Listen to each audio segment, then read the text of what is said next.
Welcome back, you guys. Scott here. We're going to show you a couple of tips and tricks to manage your billing on AWS. All right, we're going to start on the console home screen and assume you're already logged in. You're going to go ahead and type billing and go to the billing service. On the billing homepage, get rid of the blue banner. That's not going to be too relevant. And you've got the billing dashboard. What you'll do from the billing dashboard is go to bills. Let's go find out how much you owe. In our case, we don't owe anything. We haven't done that much on AWS this month. We've been more on Azure. If you scroll down, you can actually extend and look at the description of the individual services that you've been using and if they've accrued any charges. In our case, it looks like 0 charges. So that's pretty good.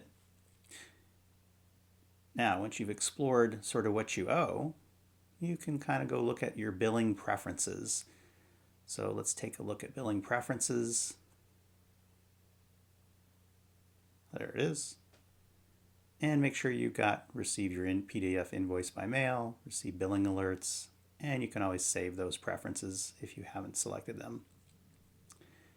Next, we'll go look at budgets. If you don't have a budget, it's good to create a budget.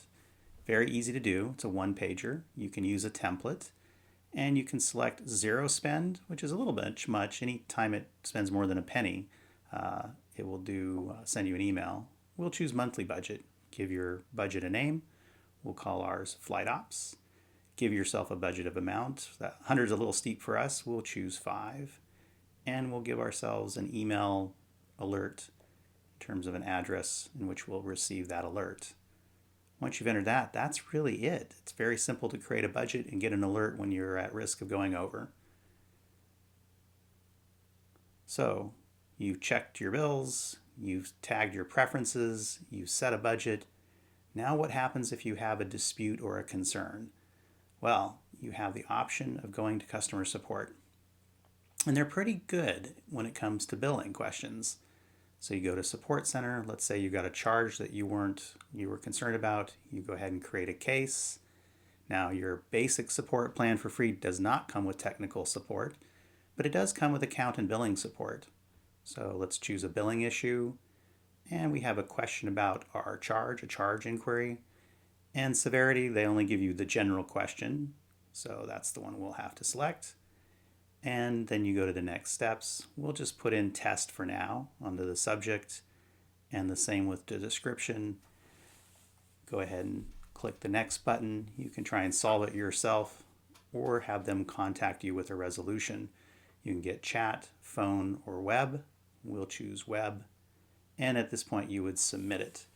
Now, we're going to go ahead and cancel out of here just because we don't want to clog the system with a test case and we didn't have any specific issue.